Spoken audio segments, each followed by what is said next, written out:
सभी को जय हिंद। जितने भी सभी लोग जुड़ रहे हैं, सबसे पहले तो इस वीडियो को शेयर कीजिए, फॉरवर्ड कीजिए। और इस लाइव सेशन का करने का जो उद्देश्य था हमारा ये था कि जैसा कि आप सब जानते हैं कि CAPF के लिए हमारा देश हमारे जवान ट्रस्ट ने जो एडवोकेट अजय अग्रवाल सर के साथ मिलकर एक याचिका दायर की थी 19 अक्टूबर 2020 को, जिसकी पहली सुनवाई की डेट आ चुकी है, तारीख आ चुकी है, जो है 8 फरवरी 2021। आज इस लाइव सेशन को करने का जो उद्देश्य है वो ये है कि एक तो आप सब जो तमाम लोग हमारा साथ दे रहे हैं, अजय अग्रवाल सर की मेहनत है, उसकी वजह से आज हम लोग अपनी जो सैनिकों की जो अधिकार की जो लड़ाई है उसकी सीढ़ी पे एक कदम और आगे बढ़ गए हैं। इन डिटेल मैं चाहूंगी कि सर आपसे कुछ बोले, उसके बाद मैं आपसे बात करूंगी।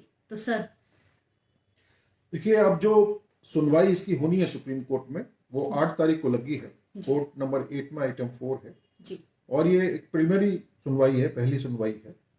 इसमें यदि कोर्ट को लगेगा कि इसमें कोई तथ्य है और ये जरूरी है और इसमें होना चाहिए सैनिकों के पक्ष में, और इस प्रकार की बात होगी तो नोटिस जारी किया जाएगा और केंद्र सरकार से जवाब मांगा जाएगा इसका जी।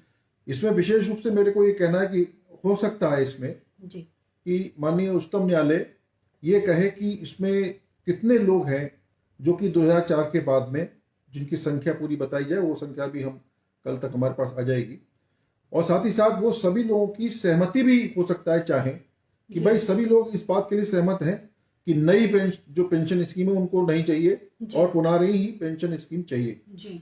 इसके लिए जो सहमति है, इसके लिए हो सकता है कि सभी लोगों को एफिडेविट भी देना पड़े, जितने भी लोग हैं उनको अपना एक एफिडेविट देना पड़े कि हम पुरानी पेंशन स्कीम ही चाहते हैं, नई पेंशन स्कीम नहीं चाहते जी। तो ये दो बातें हैं जो कि सुप्रीम कोर्ट अपने 8 तारीख को ये बात कह सकता है। तो इस बात के लिए अपने को प्रिपेयर रहना पड़ेगा। इसलिए सभी ये वीडियो जो जा रहा है आपके पास, ये जो लाइव जा रहे हैं हम लोग, वो आप सभी लोगों में इसको स्प्रेड करिए, ज़्यादा से ज़्यादा लोगों को शेयर कीजिए ताकि सब लोगों को पता रह जाए, मेंटली मानसिक रूप से लोग तैयार रहें कि इसमें क्या करना है हमको, और अपनी सहमति के लिए देने के लिए भी तैयार रहें। अगर कोर्ट मांगता है तो तुरंत एफिडेविट बना के सभी सैनिक लोग जो 2004 के बाद आए हैं, CAPF में भर्ती हुए हैं, वो सभी लोग अपना समीप दें। बताइए। तो जैसा कि सर ने बताया है कि जो हमने याचिका डाली थी उसकी जो पहली सुनवाई की डेट है वो 8 फरवरी 2021 है। और जो हमारा हमें थोड़ा सा लग रहा है कि सुप्रीम कोर्ट ये भी, जैसा कि सर ने बताया, डिमांड कर सकता है कि आप तो बोल रहे हैं कि OPS जरूरी है, सैनिकों को मिलना चाहिए, लेकिन सुप्रीम कोर्ट कैसे माने कि 2004 के बाद जो जवान भर्ती हुए हैं वो भी यही डिमांड चाहते हैं। इसलिए आप सबको मेंटली प्रिपेयर होना पड़ेगा। यदि सुप्रीम कोर्ट हमें ये आदेश देती है, हमें बोलती है कि आप जाओ, और परमिशन देती है कि आप जाओ सैनिकों के पास, उनसे चाहे सिग्नेचर के थ्रू चाहे एफिडेविट के थ्रू जैसा भी है आप लेके आओ। यदि 2004 के बाद जो सैनिक भर्ती हुए हैं वो OPS चाहते हैं तो वो अपनी सहमति दे। तो इसलिए आप सबको मेंटली प्रिपेयर होना पड़ेगा, क्योंकि अब यहाँ तक पहुंच गए हैं और यहाँ के बाद जो है एक अलग सी जर्नी शुरू होने वाली है। सर ने तो बहुत मेहनत करी है, जैसा कि आप सब जानते हैं, और मैं यही बोलूंगी कि आप लोगों को मेंटली प्रिपेयर इसलिए होना चाहिए क्योंकि ये अधिकार की लड़ाई आपकी है। आपको हर वक्त हर जगह पर अब हमारा साथ देना है।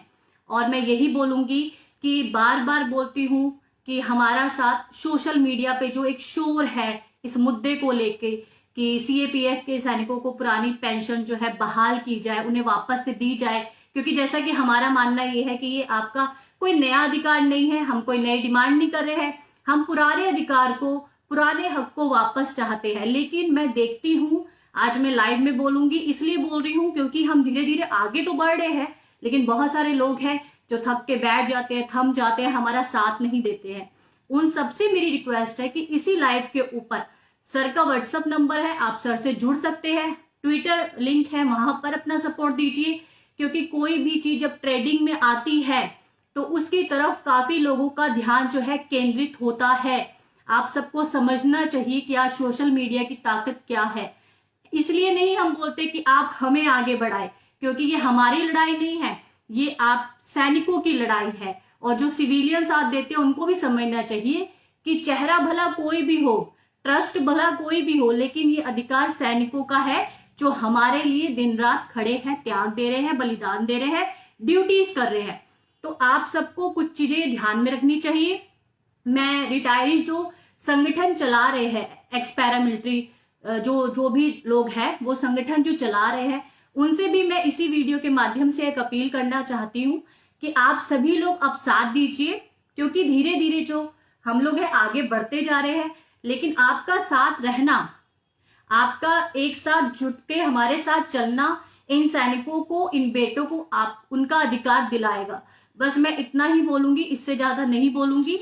आप इस वीडियो को शेयर कीजिए, फॉरवर्ड कीजिए। सर कुछ बोलना चाहते हैं? देखिए, इसमें बहुत से सैनिकों को ये लग रहा होगा कि इसमें क्यों इतना विलंब हुआ, इतना लेट क्यों हुआ लगने में जी। तो कोविड का चल रहा था और कोर्ट में बहुत ही कम केसेस लग रहे थे और कोर्ट उन्हीं मामलों को सुन रहा था जो कि बहुत ही महत्वपूर्ण और अर्जेंट मालूम पड़ते थे, उनको महसूस होते थे, तो वही केसेस सुने जाते थे। अब चूंकि कोविड का जो है वो हल्का हो गया और अब सीरियस वैक्सीनेशन भी शुरू हो गया और कोविड समाप्ति की ओर है और सुप्रीम कोर्ट में अब फिजिकल हियरिंग भी शुरू हो रही है। अभी तक ऑनलाइन ही हो रही थी, लेकिन हमारी तो ये सुनवाई ऑनलाइन ही है। अभी आगे अगली जो हियरिंग होगी वो शायद फिजिकली होगी। तो इसीलिए ये केस फिर हमने जब समय आ गया, क्योंकि उनको अर्जेंसी उस वक्त नहीं है, क्योंकि 2004 के बाद जो लोग आए हैं नौकरी में वो अभी रिटायर तो हो नहीं रहे। रिटायर होने में 2024 में पहला व्यक्ति कोई रिटायर होगा इसमें, तो इसलिए समय था इसलिए, और इस कारण से कोर्ट को कोई ग्रेविटी, कोई अर्जेंसी नहीं मालूम पड़ रही थी। कोविड के समय पे वही मैटर लग रहे थे जो कि बहुत अर्जेंट थे और बहुत ही जरूरी थे। तो इसलिए अब इसकी सुनवाई हो रही है। ये केवल विलंब का कारण है और कोई भी इसमें किसी प्रकार का कारण नहीं है। कोई इस प्रकार का ना समझे कि कोई किसी प्रकार से कोई इसमें ढिलाई या कोई बरती गई है, इस प्रकार का कुछ भी नहीं हुआ है। और अब ईश्वरी कृपा से सब कुछ ठीक ठाक होना चाहिए। और इसी बात को लेके मैं दोबारा कहूंगा कि आप लोग आपस में जो भी आपके और साथी हैं, सभी लोगों से बातचीत जारी रखें इस विषय पे और सब लोगों से सहमति, क्योंकि मुझे तो ऐसा लगता है कि 100% लोग ही ओल्ड पेंशन स्कीम चाहते हैं। कोई हो सकता है कुछ लोग हों जो कि न्यू पेंशन स्कीम चाहते हो, बहुत ही वो गिनती के ही लोग होंगे मेरे ख्याल से। तो इसलिए चूंकि कोर्ट कल को कह सकता है कि आप तो एक ट्रस्ट है, एक किसान उनके लिए है जरूर, सैनिकों के लिए, परंतु क्या सभी सैनिकों की सहमति है कि नहीं है, इसमें कितने प्रतिशत सैनिकों की सहमति है जो 2004 के बाद में आए हैं नौकरी में, तो इसलिए सबके सहमति हमको लेनी पड़ सकती है। जी सांसद, मैं एक बात और बोलना चाहूंगी। आप जितने भी लोग ओपीएस लिखते हैं ना, लिखिए, कोई आपत्ति नहीं, लेकिन आप जो ओपीएस लिखते हैं उसमें एक बार अपने आप से पूछिए कि आप साथ कहाँ कहाँ दे रहे हैं। मैं देखती हूँ ऐसे तमाम सैनिक हैं, सैनिक परिवार है जो ओपीएस तो लिख के चले जाते हैं, लेकिन कभी भी किसी चीज को आगे बढ़ाने में या अपना साथ देने में आगे नहीं आते हैं। तो कृपया करके, जब इस लड़ाई को हमने छेड़ ही दिया है, अजय अग्रवाल सर की मेहनत यहां तक हमें लेके आ ही गई है, तो अब आप अपने दिल से सोचिए, ईमानदारी से चलिए। देखिए, ये एक ऐसी लड़ाई है जिसमें ईमानदारी और मेहनत दोनों ही रंग लाएगी। एक की भी कमी हुई ना तो आपको आपका अधिकार नहीं मिलेगा, या अधिकार की जो लड़ाई है वो और लंबी हो जाएगी। हमें इन सब चीजों को सोचना चाहिए। सोशल मीडिया पे शोर हो, जमीनी स्तर पे शोर हो, या एडवोकेट सर जो है वो सुप्रीम कोर्ट में शोर मचाएंगे, ये तीनों हमें बैलेंस करके चलना है, ताकि कहीं से भी इस मुद्दे का शोर जो है फीका या कम ना पड़े। आप सबको मैं बार बार बोलती हूं कि माना कि सैनिक ज्यादा नहीं आ सकते, आपका परिवार आ सकता है, आपका भाईचारा आ सकता है, आपके दोस्त आ सकते हैं, आपके पड़ोसी आ सकते हैं। अरे इतने लोग सोशल मीडिया चलाते हैं, सोशल मीडिया पे देखती हूँ कि शोर ही कम हो जाता है। अब आप सोचिए, फिर तो ऐसा करते हैं, हम डायरेक्ट कोर्ट ही जा रहे हैं, तो कोर्ट में तो हो ही रहा है सब कुछ, फिर यहाँ पर छोड़ देते हैं, देखते हैं कि कहाँ तक जाएगी ये लड़ाई, कितनी लंबी चलेगी, हम जीत भी पाएंगे या नहीं पाएंगे। देखिए, कुछ चीजें ऐसी है थोड़ा बीमारी की वजह से मुझे बोलने में भी तकलीफ हो रही है, लेकिन आप सोचिए कि सर और हम, हमारा देश, हमारे जवान ट्रस्ट या ऐसे तमाम लोग जो इस टीम में हैं, वो इसलिए मेहनत कर रहे हैं कि हमने जो वादा किया है सैनिकों से उसको हम कम से कम पूरा कर सके। हमें नहीं पता कि आप लोगों का अधिकार या वो मंजिल हमें मिलेगी नहीं मिलेगी, लेकिन हमें इतना जरूर पता है कि हम मेहनत कर रहे हैं, हम ईमानदार हैं अपनी मेहनत में, हम जो करते हैं सरेआम करते हैं। कई लोग बोलते हैं बहुत टाइम हो गया, इसका ऐसा क्यों नहीं हुआ, मैं उन पे ध्यान नहीं देती। लेकिन अब आप सब लोग कब आगे बढ़ेंगे? जितने भी आपके आसपास जो रिटायर्ड होके सैनिक गए हैं, आपके पिता है, आपके भाई है, आपके चाचा है, आपके ताऊ है, हर डिस्ट्रिक्ट में रिटायर्ड सैनिक है, उनसे बोलिए ना जाकर कि आपके अधिकार की लड़ाई है, आप सपोर्ट कीजिए हमारा देश हमारे जवान ट्रस्ट को। आप फेसबुक पे हजारों पेज चलते हैं पैरामिलिट्री फोर्स के नाम पे, सीएपीएफ के, लेकिन आप उनको लाइक और फॉलो करके उन पे कमेंट करते हैं, लड़ाई झगड़ा करते हैं, उससे क्या फायदा? फायदा देखो आप अपना, आप ये देखो कि आप कहां पर मेहनत कर रहे हो, कहां पर अपनी ऊर्जा को लगा रहे हो, किस रास्ते पर हो। आपको इन तमाम बातों को ध्यान में रखना चाहिए, वरना ये याद रखिए कि ये लड़ाई लंबी हो जाएगी। कितनी लंबी होगी पता नहीं। आप एक शोर जो मचा हुआ है ना पिछले कुछ महीनों से, और सिर्फ कुछ ही लोग साथ दे रहे हैं, उस लोगों को जो है ना अब संख्या हमारी बढ़ानी होगी, क्योंकि ये संख्या जब तक नहीं बढ़ेगी ना, ये साथ के हाथ जब तक आगे नहीं बढ़ेंगे ना, तो अजय अग्रवाल सर कितना शोर मचा ले, हम कितना कुछ बोल ले, हमारा देश हमारे जवान ट्रस्ट, ये लड़ाई और लंबी होती चली जाएगी। इसलिए आप सबसे एक विनती है कि आप सभी लोग, जो लोग हमें सुनते हैं, हमें समझते हैं, उन्हें ऐसा लगता है कि हम ईमानदारी से काम कर रहे हैं, हमारा देश हमारे जवान ट्रस्ट, अजय अग्रवाल सर या ऐसे तमाम टीम मेंबर जो इनके साथ भी है, उन सभी की कम से कम मेहनत जो है ना रंग लाए, फीकी ना पड़ जाए। ये आपके हाथ में है, चाहे वो सिविलियन हो, चाहे वो सैनिक हो, चाहे वो सैनिक परिवार हो, आप सबको ध्यान में रखना चाहिए। सर बहुत सारी बातें नहीं करते हैं, क्यों? क्योंकि उनका मानना ये है कि हम मेहनत करें, लेकिन मैं हमेशा इस चीज पे बिलीव करती हूँ कि सोशल मीडिया आज के टाइम पे इतना हाईलाइट है, इतना मजबूत हो चुका है ये प्लेटफॉर्म, कि आप चाहे इसको रातों रात इस पे कोई भी मुद्दा डाल के देश की आवाज बन सकते हैं। तो आप सैनिकों की आवाज बनने में क्यों देरी करते हैं? इवन खुद सैनिक भी देरी करते हैं, सैनिक परिवार भी देरी करते हैं। मुझे तो कुछ समझ नहीं आता कि इसके पीछे का रीजन क्या है। आप अभी जो भी मुद्दे देश में चल रहे हैं अभिषेक पानी दे देना, जो भी मुद्दे देश में चल रहे हैं या जो मुद्दे देश में चलते हैं, पार्टी के हो, नेतागिरी के हो, या ऐसे तमाम मुद्दे हो, आप सब में एक हुड़क रहती है कि कौन कितने ज्यादा अपनी चीज को, जिसको वो फॉलो करते हैं, चाहे वो नेता हो, पार्टी हो, कितना सपोर्ट कर सकते हैं, और उसके पीछे सोशल मीडिया पे एक दूसरे को खून के प्यासे हो जाते हैं, इतनी लड़ाइयां करते हैं। लेकिन यही एनर्जी, यही चीज, यही ताकत आप सैनिकों के लिए क्यों नहीं दिखाते हो? वाद विवाद करना बिल्कुल बेकार है, क्योंकि उससे कुछ होगा नहीं। आप अपनी मेहनत, अपनी ऊर्जा, अपनी समझदारी सही जगह पे लगाएंगे ना, तो कुछ अच्छा होगा सैनिकों के लिए। जय हिंद, भारत माता की जय। शहीदों को नमन करने से कोई फायदा नहीं है। सर मैं अभी आ रही थी तो कुछ गाने सुन रही थी सैनिकों के लिए, सैनिकों के जो ऊपर बनते हैं, फिल्म है, बॉर्डर मूवी है। मैंने खुद ने एहसास हर बार ये करती हूं कि हम इन सैनिकों को क्या दे पा रहे हैं। कभी सोचा है? हमें ईश्वर ने एक मौका दिया है, हम जितने भी सिविलियंस हैं, आप कब उठेंगे? आपको एक मौका मिला है कि आप अपना कुछ ऋण चुका सके इन सैनिकों के प्रति, जो है, जो सच है। सर थोड़ा सा आप बोलिए, क्योंकि देखिए बहुत से लोग, अभी बहुत से सैनिक भाई बाद में जुड़े होंगे, तो इसलिए दोबारा से मैं बता देना चाहता हूं कि हमारा देश हमारे जवान ट्रस्ट की ओर से जो केस सुप्रीम कोर्ट में दायर किया गया था, जिसमें कि हमने सभी सैनिकों के, जो अर्धसैनिक बल हैं हमारे सीएपीएफ के हैं, उनके लिए ओल्ड पेंशन स्कीम की मांग की थी। और हमने कहा था कि जो अपने डिफेंस फोर्स के सैनिक हैं और अपने जो होम मिनिस्ट्री के अंतर्गत आते हुए सीएपीएफ के सैनिक हैं, दोनों एक ही हैं, दोनों arm forces of the union है। और ये बात यूनियन ऑफ इंडिया ने अपने नोटिफिकेशन में कहा भी है, और इसलिए उनके साथ डिस्क्रिमिनेशन नहीं होना चाहिए और उनको भी वही ओल्ड पेंशन स्कीम चाहिए। और 100% लोग चाहते हैं कि ओल्ड पेंशन स्कीम मिले।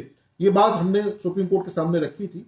वही मैटर, वही केस हमारा पहली सुनवाई को अब 8 तारीख को सोमवार को सुप्रीम कोर्ट में लिस्ट हो गया है। कोर्ट नंबर 1 में उसकी सुनवाई होगी, आइटम 4 है, और उसमें सुप्रीम कोर्ट ये विचार करेगा कि इसमें जो हमारे जो लीगल प्ली है वो हमारे कितने स्ट्रांग हैं। क्योंकि हमने ये बात गवर्नमेंट के नोटिफिकेशन रख दिए हैं वहां पे, और बता दिया है कि 22 दिसंबर 2003 को कहा गया था जो आर्म फोर्सेज ऑफ यूनियन की जो आर्म फोर्सेज है उस पर वो लागू नहीं है कि 1 जनवरी 2004 से जो नई पेंशन स्कीम है।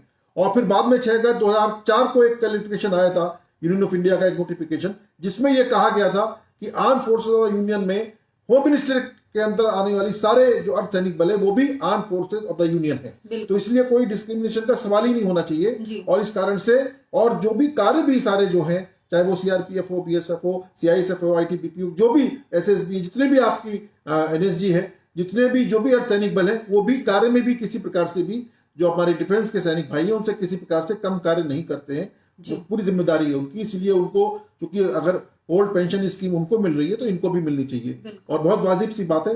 तो 100% लोग, हमारे लोग चाहते हैं, ये बात हमने कोर्ट के सामने रखी थी।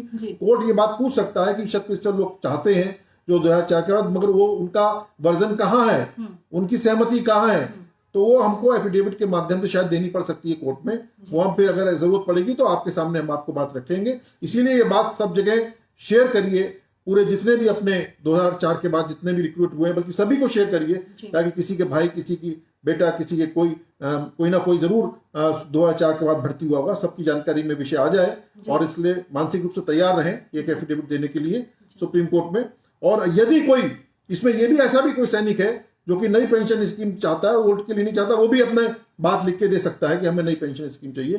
तो इसलिए सभी लोगों का वर्जन 2004 के बाद जितने भी लोग भर्ती हुए हैं उनका हम सुप्रीम कोर्ट के सामने विषय को रख सकते हैं, अगर सुप्रीम कोर्ट 8 तारीख को इस बात की मांग करेगा।